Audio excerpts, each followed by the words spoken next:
আমরা এই বিষয়টি এদেশে দেখতে পাই। স্বাভাবিকভাবেই মানুষ ইফতারির পূর্বে দলবদ্ধভাবে হাত তুলে দোয়া করে, বরং যারা বিরোধিতা করে তাদের উপরেই মানুষ কঠোর হয়ে দাঁড়ায়। ইফতারির পূর্বে সম্মিলিতভাবে হাত তুলে দোয়া করার কোনো প্রমাণ নেই, বরং এই উজ্জ্বল শরীয়তে এটি স্পষ্ট বেদাত। আয়েশা রাদিয়াল্লাহু তাআলা আনহা বলেন, রাসূল সাল্লাল্লাহু আলাইহি সাল্লাম বলেছেন, মা হাদাসা ফি আমরিনা হাদা মা লাইসা মিনহু ফাহুয়া রাদ। কেউ যদি আমার শরীয়তে নতুন কিছু উদ্ভাবন করে যা আমার শরীয়তের অন্তর্ভুক্ত নয়, তাহলে তা পরিত্যাজ্য। বুখারী মুসলিম।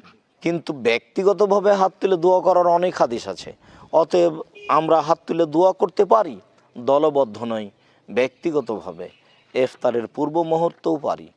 এগুলোর দলিল নেই, এই জন্য দুইভাবে ইফতারির সময়ে জামাতি দোয়া করা হচ্ছে বিদাত। সুতরাং এই কথাটা মনে রাখবেন। আগে পরিবারের সবাই মিলে মোনাজাত করা যাবে কি না? দেখুন, দোয়া কবুলের একটা গুরুত্বপূর্ণ সময় হলো ইফতারের আগে, অতএব আপনি আল্লাহর কাছে দোয়া করতে পারেন। পরিবারের সবাই মিলে একত্রে দোয়া করার প্রয়োজন নেই, যার যার মতো সে দোয়া করবেন। সিয়াম অবস্থায় দোয়া করলে আল্লাহ দোয়া ফেরত দেন না। সুতরাং আমরা ওই ইফতারের পূর্বে মুনাজাত করার যে ব্যবসা প্রথা, এটাকে অবশ্যই বর্জন করব। অর্থাৎ ফজরের পর থেকে নিয়ে আপনি সূর্য অস্ত পর্যন্ত, অর্থাৎ সুবহে সাদেক থেকে নিয়ে সূর্যাস্ত পর্যন্ত পুরো টাইমটাই হলো দোয়া কবুলের টাইম। আপনি যখন ইচ্ছা তখন দোয়া করতে পারবেন।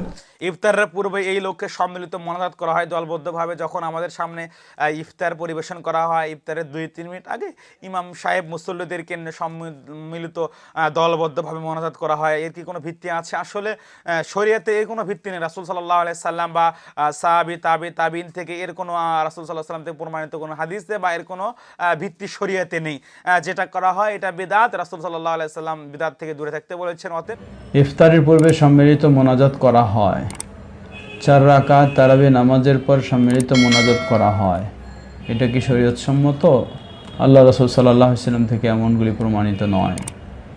ইফতারের আগে প্রচলিত সম্মিলিত যে দোয়া সিস্টেম আমাদের সমাজে আছে, সেটা থেকে আমাদেরকে দূরে থাকতে হবে। আমি ইফতার সামনে নিয়ে আল্লাহর কাছে প্রার্থনা করতে পারি, আল্লাহকে বলতে পারি, নিজের জন্য কেঁদে কেঁদে অনেক কিছু চেয়ে নিতে পারি, ঠিক আছে? কিন্তু সবাই মিলে একসাথে আমরা এই সময় দোয়া করতে পারি না। নবী করিম সাল্লাল্লাহু আলাইহি ওয়াসাল্লাম ইফতার করেছেন, একাও করেছেন, বিবিদেরকে নিয়ে করেছেন, সাহাবীদেরকে নিয়ে করেছেন, কিন্তু একসাথে সম্মিলিত দোয়া করেনি, মোনাজাত করেনি। সুতরাং আমাদের দেশে যে হুজুরেরা ইফতার পার্টিতে সম্মিলিত মোনাজাত করে, এটা সুন্নতের খেলাফ কাজ, বিদাতি কাজ, এগুলো ছেড়ে দিতে হবে। কিন্তু একা একা দোয়া করেন, ইফতারির সময় দোয়া কবুল হয়। পালন করেছেন, তাই না? রাসূলুল্লাহ সাল্লাল্লাহু আলাইহি ওয়াসাল্লাম 8 বছর 9 বছর পালন করেছেন রমজান, তার পার করেছেন, কিন্তু কখনো তিনি সাহাবায়ে কেরামকে নিয়ে রমজানের পুরো এই ইফতারের পুরো মুহূর্তে দোয়া করেছেন প্রমাণ পাওয়া যায় না।